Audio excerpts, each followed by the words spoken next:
Chapter 2. The Tree of Knowledge. In the previous chapter we saw that although sapiens had already populated East Africa 150,000 years ago, they began to overrun the rest of planet Earth and drive the other human species to extinction only about 70,000 years ago. In the intervening millennia, even though these archaic sapiens looked just like us and their brains were as big as ours, they did not enjoy any marked advantage over other human species, did not produce particularly sophisticated tools, and did not accomplish any other special feats. In fact, in the first recorded encounter between sapiens and Neanderthals, the Neanderthals won. About 100,000 years ago, some sapiens groups migrated north to the Levant, which was Neanderthal territory, but failed to secure a firm footing. It might have been due to nasty natives, an inclement climate, or unfamiliar local parasites. Whatever the reason, the sapiens eventually retreated, leaving the Neanderthals as masters of the Middle East. This poor record of achievement has led scholars to speculate that the internal structure of the brains of these sapiens was probably different from ours. They looked like us, but their cognitive abilities, learning, remembering, communicating, were far more limited.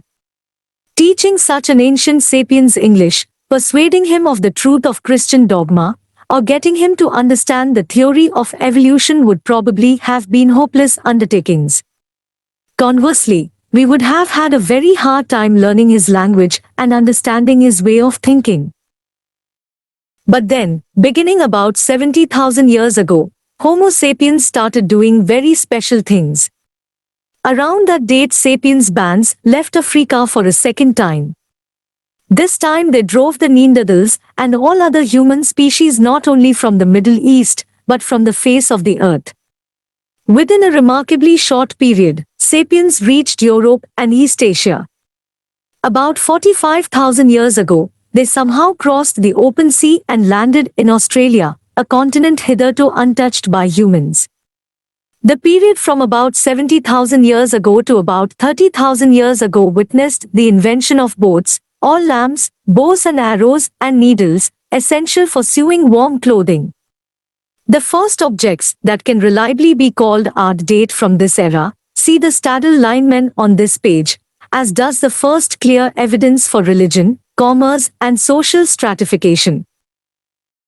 Most researchers believe that these unprecedented accomplishments were the product of a revolution in sapiens' cognitive abilities. They maintain that the people who drove the Neanderthals to extinction, settled Australia, and carved the Staddle linemen were as intelligent, creative, and sensitive as we are. If we were to come across the artists of the Staddle cave, we could learn their language and they ours.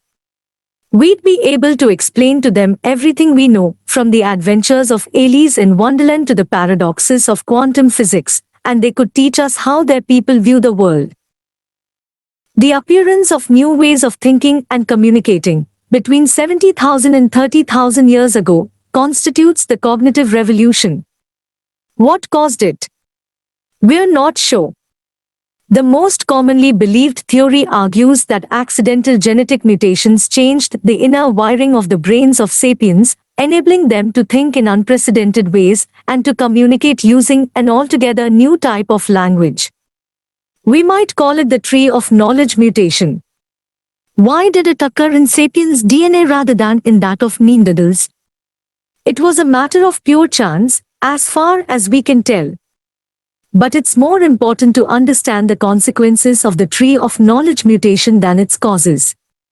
What was so special about the new sapiens language that it enabled us to conquer the world? It was not the first language. Every animal has some kind of language. Even insects, such as bees and ants, know how to communicate in sophisticated ways, informing one another of the whereabouts of food. Neither was it the first vocal language. Many animals, including all ape and monkey species, have vocal languages. For example, green monkeys use calls of various kinds to communicate. Zoologists have identified one call that means, careful. An eagle. A slightly different call warns, careful. A lion. When researchers played a recording of the first call to a group of monkeys, the monkeys stopped what they were doing and looked upwards in fear. When the same group heard a recording of the second call, the lion warning, they quickly scrambled up a tree. Sapiens can produce many more distinct sounds than green monkeys, but whales and elephants have equally impressive abilities. A parrot can say anything Albert Einstein could say, as well as mimicking the sounds of phones ringing, doors slamming, and sirens wailing. Whatever advantage Einstein had over a parrot, it wasn't vocal. What, then, is so special about our language? The most common answer is that our language is amazingly supple. We can connect a limited number of sounds and signs to produce an infinite number of sentences, each with a distinct meaning. We can thereby ingest, store and communicate a prodigious amount of information about the surrounding world. A green monkey can yell to its comrades, careful. A lion. But a modern human can tell her friends that this morning, near the bend in the river, she saw a lion tracking a herd of bison. She can then describe the exact location, including the different paths leading to the area. With this information, the members of her band can put their heads together and discuss whether they ought to approach the river in order to chase away the lion and hunt the bison. A second theory agrees that our unique language evolved as a means of sharing information about the world. But the most important information that needed to be conveyed was about humans, not about lions and bison. Our language evolved as a way of gossiping. According to this theory, Homo sapiens is primarily a social animal. Social cooperation is a key for survival and reproduction. It is not enough for individual men and women to know the whereabouts of lions and bison. It's much more important for them to know who in their band hates whom, who is sleeping with whom, who is honest, and who is a cheat. The amount of information that one must obtain and store in order to track the ever-changing relationships of a few dozen individuals is staggering. In a band of 50 individuals, there are 1,225 one-on-one relationships and countless more complex social combinations. All apes show a keen interest in such social information, but they have trouble gossiping effectively. Neanderthals and archaic Homo sapiens probably also had a hard time talking behind each other's backs, a much maligned ability which is in fact essential for cooperation in large numbers. The new linguistic skills that modern sapiens acquired about 70 millennia ago enabled them to gossip for hours on end. Reliable information about who could be trusted meant that small bands could expand into larger bands, and sapiens could develop tighter and more sophisticated types of cooperation. The gossip theory might sound like a joke, but numerous studies support it.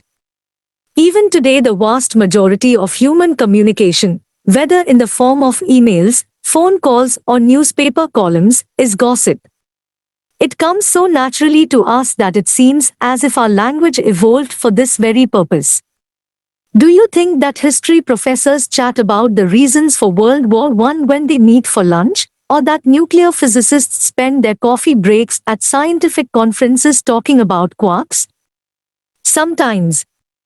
But more often, they gossip about the professor who caught her husband cheating, or the quarrel between the head of the department and the dean, or the rumors that a colleague used his research funds to buy a Lexus.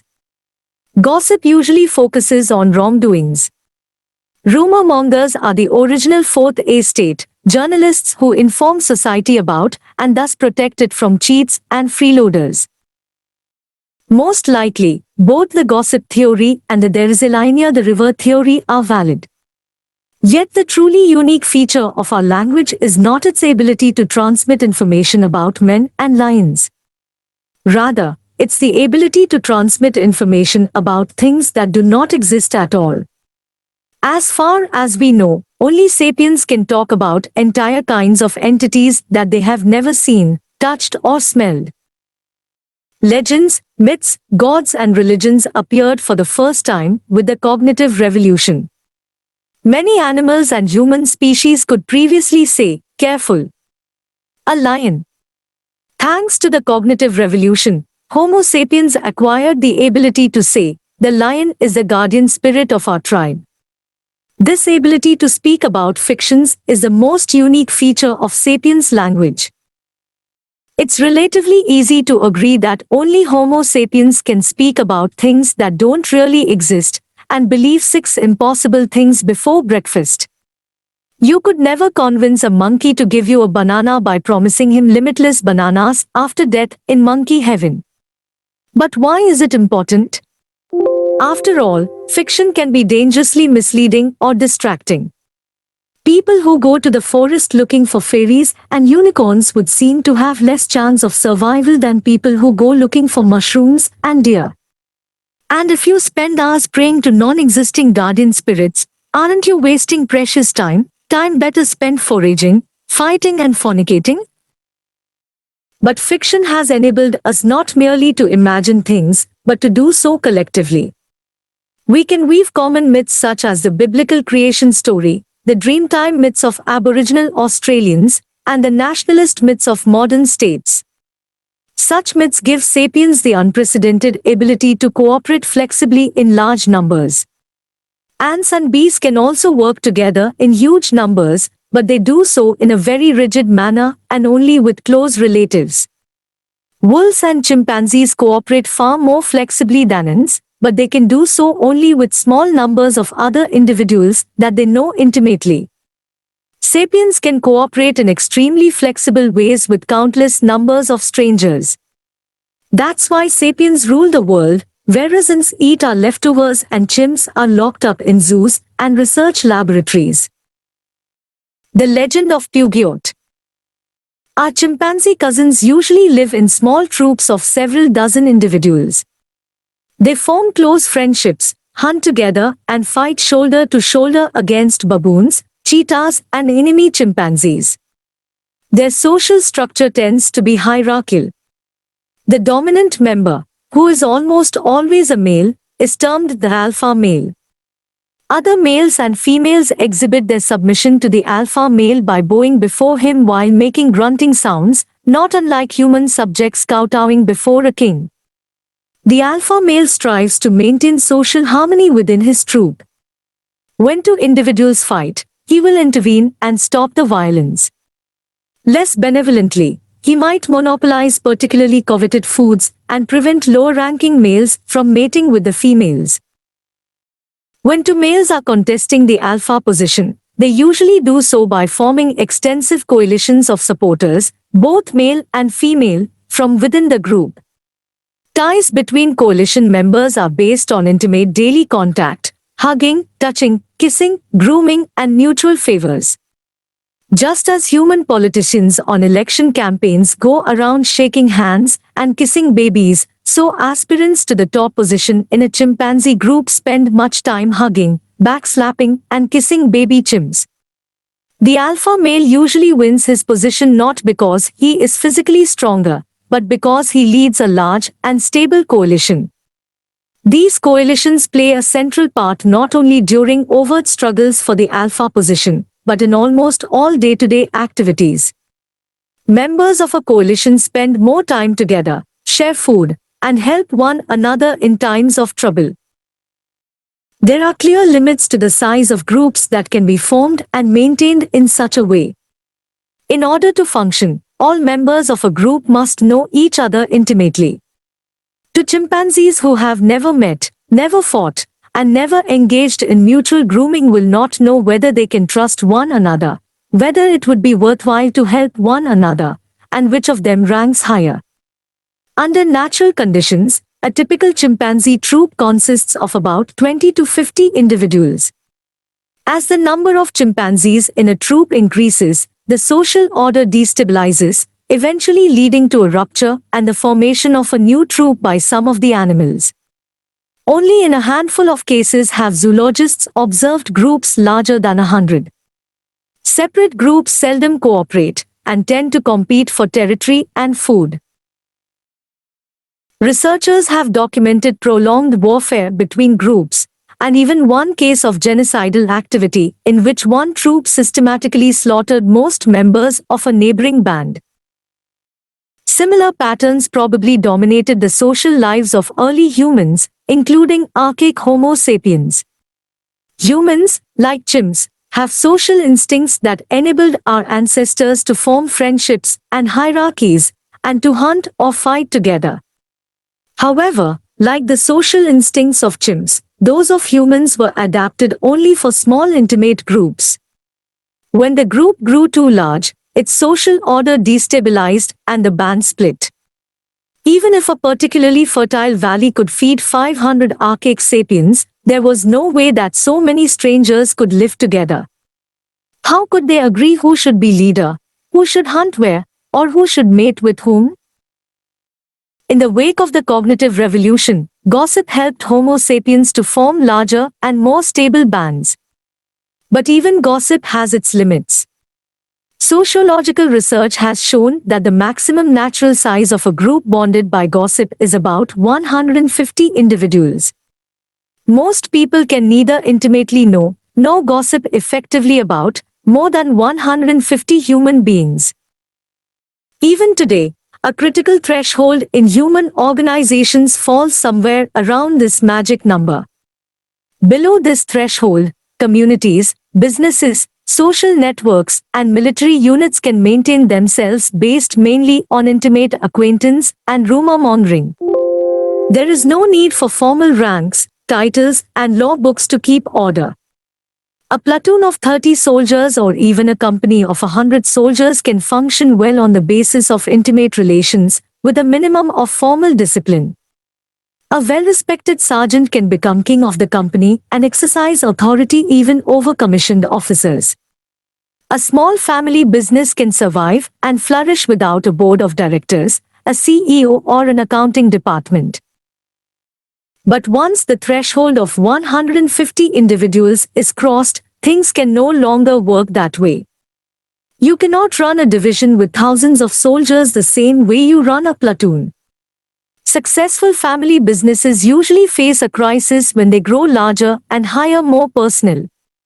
If they cannot reinvent themselves, they go bust.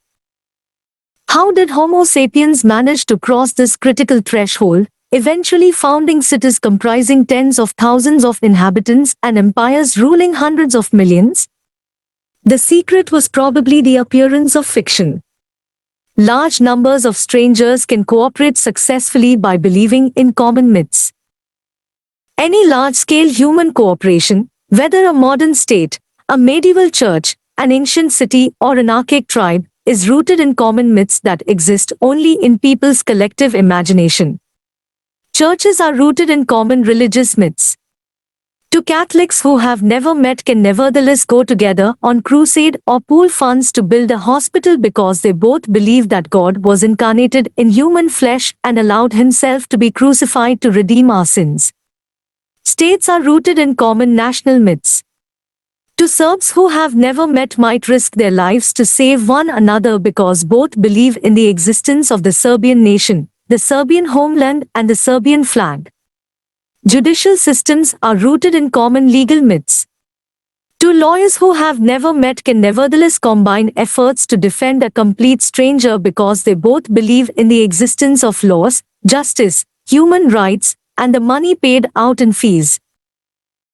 Yet none of these things exists outside the stories that people invent and tell one another. There are no gods in the universe, no nations, no money, no human rights, no laws, and no justice outside the common imagination of human beings. People easily understand that primitives cement their social order by believing in ghosts and spirits and gathering each full moon to dance together around the campfire. What we fail to appreciate is that our modern institutions function on exactly the same basis. Take for example the world of business corporations. Modern business people and lawyers are, in fact, powerful sorcerers. The principal difference between them and tribal shamans is that modern lawyers tell far stranger tales. The legend of Puggyot affords us a good example. An icon that somewhat resembles the Stadel lineman appears today on cars, trucks and motorcycles from Paris to Sydney. It's the hood ornament that adorns vehicles made by Peugeot, one of the oldest and largest of Europe's carmakers. Peugeot began as a small family business in the village of Valentine, just 300 kilometers from the Stadel cave. Today the company employs about 200,000 people worldwide, most of whom are complete strangers to each other. These strangers cooperate so effectively that in 2008 Peugeot produced more than 1.5 million automobiles, earning revenues of about 55 billion euros. In what sense can we say that Peugeot SA, the company's official name, exists? There are many Peugeot vehicles, but these are obviously not the company. Even if every Peugeot in the world was simultaneously junked and sold for scrap metal, Peugeot SA would not disappear. It would continue to manufacture new cars and issue its annual report. The company owns factories, machinery and showrooms, and employs mechanics, accountants, and secretaries, but all these together do not comprise Peugeot. A disaster might kill every single one of Peugeot's employees and go on to destroy all of its assembly lines and executive offices. Even then, the company could borrow money, hire new employees, build new factories, and buy new machinery. Peugeot has managers and shareholders, but neither do they constitute the company. All the managers could be dismissed and all its shares sold, but the company itself would remain intact. It doesn't mean that Peugeot SA is invulnerable or immortal. If a judge were to mandate the dissolution of the company, its factories would remain standing and its workers, accountants, managers and shareholders would continue to live, but Peugeot SA would immediately vanish. In short, Peugeot SA seems to have no essential connection to the physical world. Does it really exist? Peugeot is a figment of our collective imagination. Lawyers call this a legal fiction. It can't be pointed at, it is not a physical object. But it exists as a legal entity. Just like you or me, it is bound by the laws of the countries in which it operates. It can open a bank account and own property. It pays taxes, and it can be sued and even prosecuted separately from any of the people who own or work for it. Peugeot belongs to a particular genre of legal fictions called limited liability companies. The idea behind such companies is among humanity's most ingenious inventions. Homo sapiens lived for untold millennia without them. During most of recorded history, property could be owned only by flesh and blood humans, the kind that stood on two legs and had big brains. If in 13th century France Jean set up a wagon manufacturing workshop, he himself was the business. If a wagon he'd made broke down a week after purchase, the disgruntled buyer would have sued Jean personally. If Jean had borrowed 1,000 gold coins to set up his workshop and the business failed, he would have had to repay the loan by selling his private property, his house, his cow, his land. He might even have had to sell his children into servitude. If he couldn't cover the debt, he could be thrown in prison by the state or enslaved by his creditors. He was fully liable, without limit, for all obligations incurred by his workshop. If you had lived back then, you would probably have thought twice before you opened an enterprise of your own. And indeed, this legal situation discouraged entrepreneurship. People were afraid to start new businesses and take economic risks. It hardly seemed worth taking the chance that their families could end up utterly destitute. This is why people began collectively to imagine the existence of limited liability companies. Such companies were legally independent of the people who set them up, or invested money in them, or managed them. Over the last few centuries, such companies have become the main players in the economic arena, and we have grown so used to them that we forget they exist only in our imagination. In the US, the technical term for a limited liability company is a corporation, which is ironic because the term derives from corpus, body in Latin, the one thing these corporations lack. Despite their having no real bodies, the American legal system treats corporations as legal persons, as if they were flesh and blood human beings. And so did the French legal system back in 1896, when Armand Peugeot, who had inherited from his parents a metalworking shop that produced springs, saws and bicycles, decided to go into the automobile business. To that end, he set up a limited liability company. He named the company after himself, but it was independent of him. If one of the cars broke down, the buyer could sue Peugeot, but not Armand Peugeot. If the company borrowed millions of francs and then went bust, Armand Peugeot did not owe its creditors a single franc. The loan, after all, had been given to Peugeot, the company, not to Armand Peugeot, the Homo sapiens. Armand Peugeot died in 1915. Peugeot, the company, is still alive and well. How exactly did Armand Peugeot, the man, create Peugeot, the company? In much the same way that priests and sorcerers have created gods and demons throughout history, and in which thousands of French cures were still creating Christ's body every Sunday in the parish churches. It all revolved around telling stories and convincing people to believe them.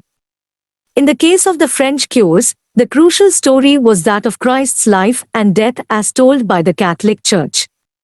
According to this story, if a Catholic priest dressed in his sacred garments solemnly said the right words at the right moment, mundane bread and wine turned into God's flesh and blood. The priest exclaimed hoc est corpus meum. Latin for this is my body, and hocus pocus, the bread turned into Christ's flesh. Seeing that the priest had properly and assiduously observed all the procedures, millions of devout French Catholics behaved as if God really existed in the consecrated bread and wine. In the case of Peugeot's other crucial story was the French legal code, as written by the French Parliament. According to the French legislators, if a certified lawyer followed all the proper liturgy and rituals, wrote all the required spells and oaths on a wonderfully decorated piece of paper, and affixed his ornate signature to the bottom of the document, then hocus pocus, a new company was incorporated. When in 1896 Armand Peugeot wanted to create his company, he paid a lawyer to go through all these sacred procedures. Once the lawyer had performed all the right rituals and pronounced all the necessary spells and oaths, millions of upright French citizens behaved as if the Peugeot company really existed. Telling effective stories is not easy. The difficulty lies not in telling the story, but in convincing everyone else to believe it. Much of history revolves around this question: how does one convince millions of people to believe particular stories about gods, or nations, or limited liability companies? Yet when it succeeds, it gives sapiens immense power, because it enables millions of strangers to cooperate and work towards common goals.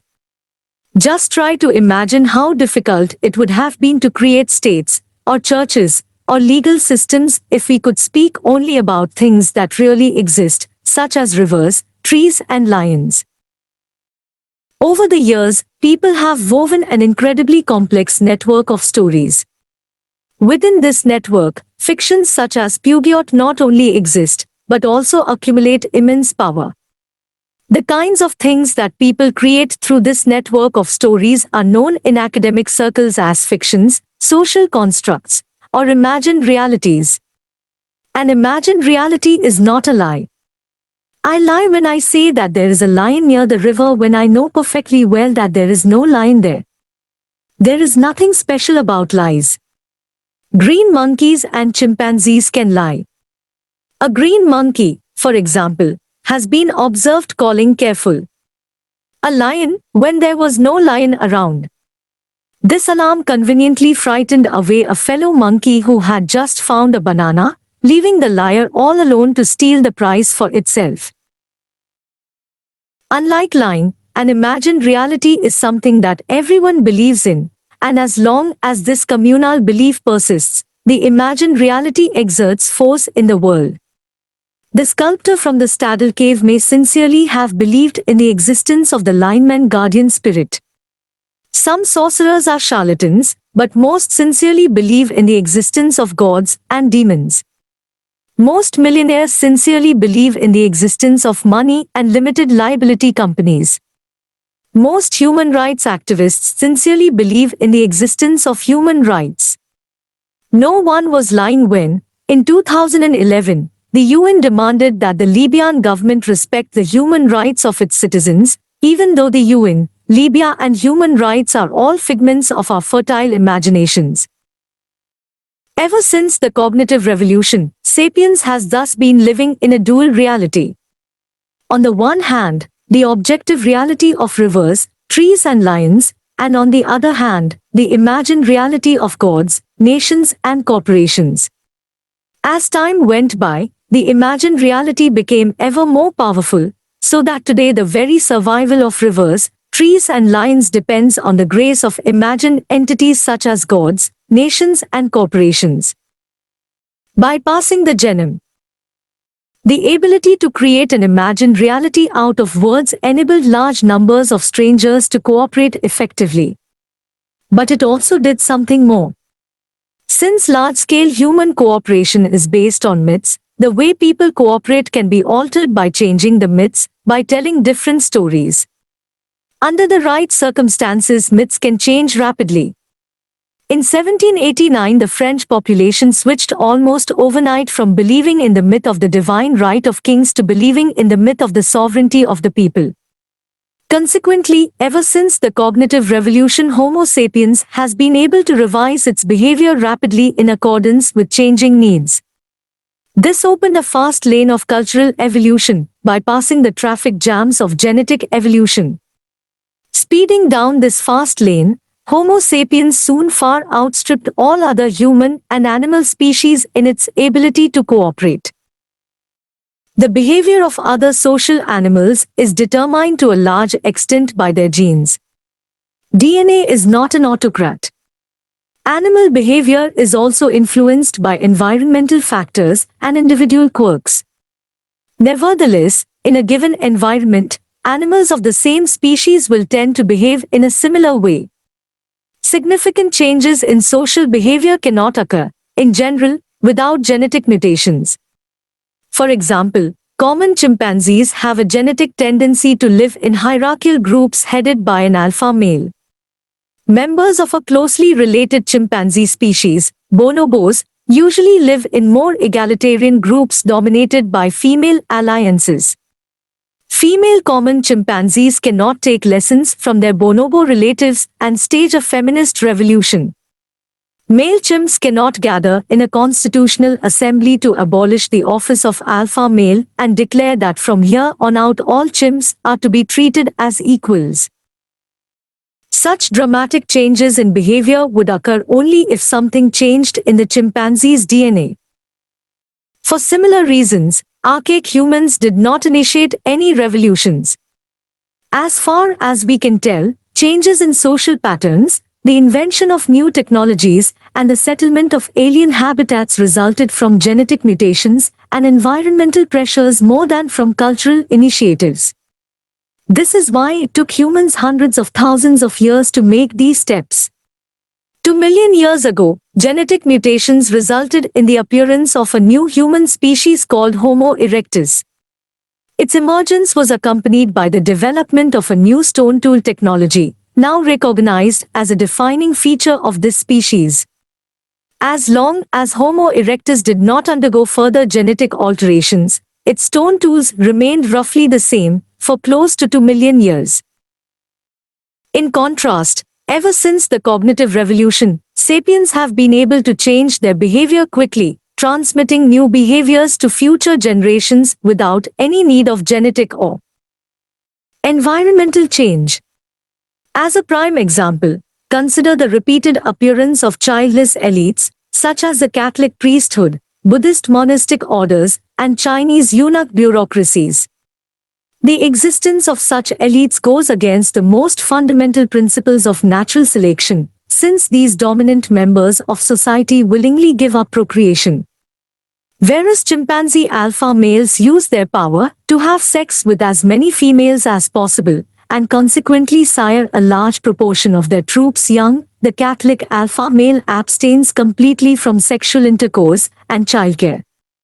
This abstinence does not result from unique environmental conditions such as a severe lack of food or want of potential mates. Nor is it the result of some quirky genetic mutation. The Catholic Church has survived for centuries, not by passing on a celibacy gene from one pope to the next, but by passing on the stories of the New Testament and of Catholic canon law. In other words, while the behavior patterns of archaic humans remained fixed for tens of thousands of years, sapiens could transform their social structures, the nature of their interpersonal relations, their economic activities, and a host of other behaviors within a decade or two. Consider a resident of Berlin, born in 1900 and living to the ripe age of 100.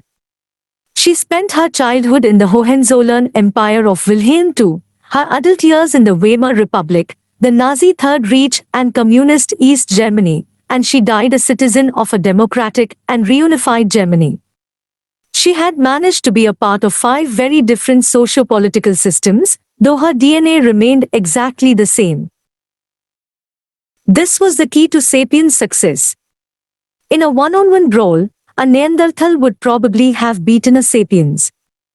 But in a conflict of hundreds, Neanderthals wouldn't stand a chance. Neanderthals could share information about the whereabouts of lions, but they probably could not tell and revise stories about tribal spirits. Without an ability to compose fiction, Neanderthals were unable to cooperate effectively in large numbers, nor could they adapt their social behavior to rapidly changing challenges. While we can't get inside a Neanderthal mind to understand how they thought, we have indirect evidence of the limits to their cognition compared with their sapiens rivals. Archaeologists excavating 30,000-year-old sapiens sites in the European heartland occasionally find their seashells from the Mediterranean and Atlantic coasts. In all likelihood, these shells got to the continental interior through long-distance trade between different sapiens bands. Neanderthal sites lack any evidence of such trade. Each group manufactured its own tools from local materials. Another example comes from the South Pacific. Sapiens bands that lived on the island of New Ireland, north of New Guinea, used a volcanic glass called obsidian to manufacture particularly strong and sharp tools. New Ireland, however, has no natural deposits of obsidian. Laboratory tests revealed that the obsidian they used was brought from deposits on New Britain, an island 400 kilometers away. Some of the inhabitants of these islands must have been skilled navigators who traded from island to island over long distances. Trade may seem a very pragmatic activity, one that needs no fictive basis. Yet the fact is that no animal other than sapiens engages in trade, and all the sapiens trade networks about which we have detailed evidence were based on fictions. Trade cannot exist without trust, and it is very difficult to trust strangers. The global trade network of today is based on our trust in such fictional entities as the dollar, the Federal Reserve Bank, and the totemic trademarks of corporations. When two strangers in a tribal society want to trade, they will often establish trust by appealing to a common god, mythical ancestor, or totem animal.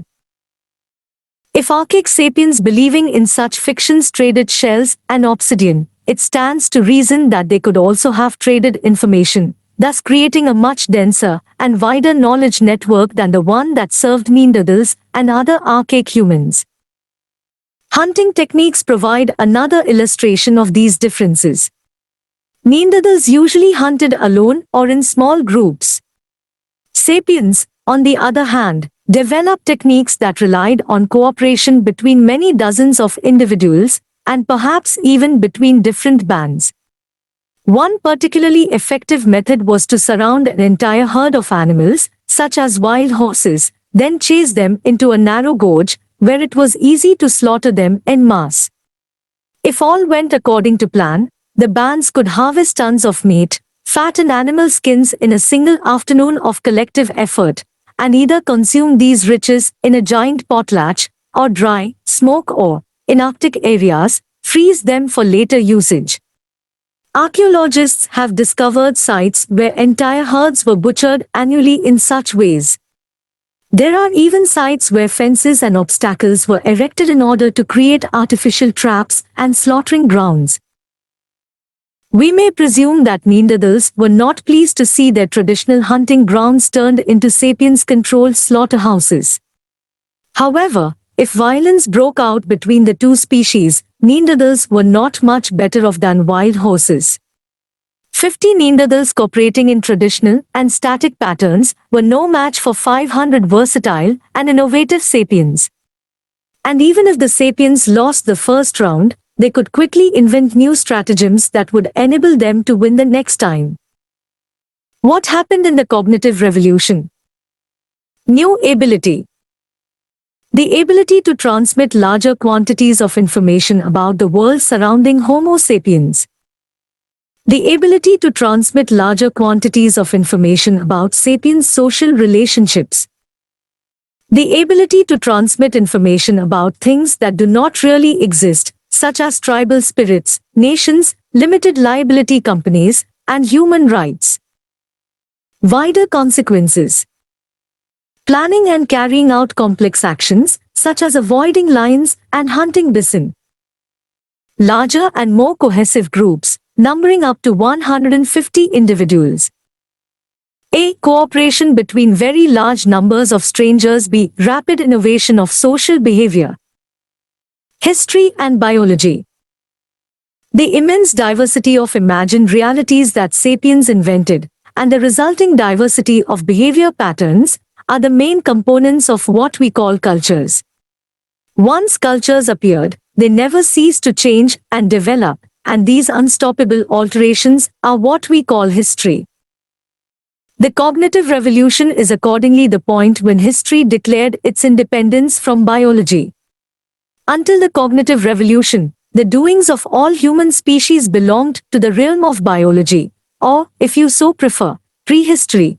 I tend to avoid the term prehistory, because it wrongly implies that even before the cognitive revolution, humans were in a category of their own. From the cognitive revolution onwards, historical narratives replace biological theories as a primary means of explaining the development of Homo sapiens. To understand the rise of Christianity or the French Revolution, it is not enough to comprehend the interaction of genes, hormones, and organisms. It is necessary to take into account the interaction of ideas, images, and fantasies as well. This does not mean that Homo sapiens and human culture became exempt from biological laws. We are still animals, and our physical, emotional, and cognitive abilities are still shaped by our DNA. Our societies are built from the same building blocks as Neanderthal or chimpanzee societies, and the more we examine these building blocks, sensations, emotions, family ties, the less difference we find between us and other apes. It is, however, a mistake to look for the differences at the level of the individual or the family. 1-on-1, even 10-on-10, we are embarrassingly similar to chimpanzees. Significant differences begin to appear only when we cross the threshold of 150 individuals, and when we reach 1,000 to 2,000 individuals, the differences are astounding. If you tried to bunch together thousands of chimpanzees into Tiananmen Square, Wall Street, the Vatican, or the headquarters of the United Nations, the result would be pandemonium. By contrast, sapiens regularly gather by the thousands in such places. Together, they create orderly patterns, such as trade networks, mass celebrations, and political institutions, that they could never have created in isolation. The real difference between us and chimpanzees is the mythical glue that binds together large numbers of individuals, families, and groups. This glue has made us the masters of creation. Of course, we also needed other skills, such as the ability to make and use tools. Yet tool-making is of little consequence unless it is coupled with the ability to cooperate with many others. How is it that we now have intercontinental missiles with nuclear warheads, whereas 30,000 years ago we had only sticks with flint spearheads? Physiologically, there has been no significant improvement in our tool-making capacity over the last 30,000 years. Albert Einstein was far less dexterous with his hands than was an ancient hunter-gatherer. However, our capacity to cooperate with large numbers of strangers has improved dramatically. The ancient flint spearhead was manufactured in minutes by a single person, who relied on the advice and help of a few intimate friends. The production of a modern nuclear warhead requires the cooperation of millions of strangers all over the world, from the workers who mine the uranium or in the depths of the earth to theoretical physicists who write long mathematical formulas to describe the interactions of subatomic particles. To summarize the relationship between biology and history after the cognitive revolution. A. Biology sets the basic parameters for the behavior and capacities of Homo sapiens. The whole of history takes place within the bounds of this biological arena. B. However, this arena is extraordinarily large, allowing sapiens to play an astounding variety of games. Thanks to their ability to invent fiction, sapiens create more and more complex games, which each generation develops and elaborates even further. C. Consequently, in order to understand how sapiens behave, we must describe the historical evolution of their actions. Referring only to our biological constraints would be like a radio sportscaster who, attending the World Cup football championships, offers his listeners a detailed description of the playing field rather than an account of what the players are doing. What games did our Stone Age ancestors play in the arena of history? As far as we know, the people who carved the Staddle linemen some 30,000 years ago had the same physical, emotional, and intellectual abilities we have. What did they do when they woke up in the morning? What did they eat for breakfast and lunch? What were their societies like? Did they have monogamous relationships and nuclear families? Did they have ceremonies, moral codes, sports contests, and religious rituals? Did they fight wars? The next chapter takes a peek behind the curtain of the ages, examining what life was like in the millennia separating the cognitive revolution from the agricultural revolution. Here and in the following pages, when speaking about sapiens language, I refer to the basic linguistic abilities of our species and not to a particular dialect. English, Hindi and Chinese are all variants of sapiens language. Apparently, even at the time of the cognitive revolution, different sapiens groups had different dialects.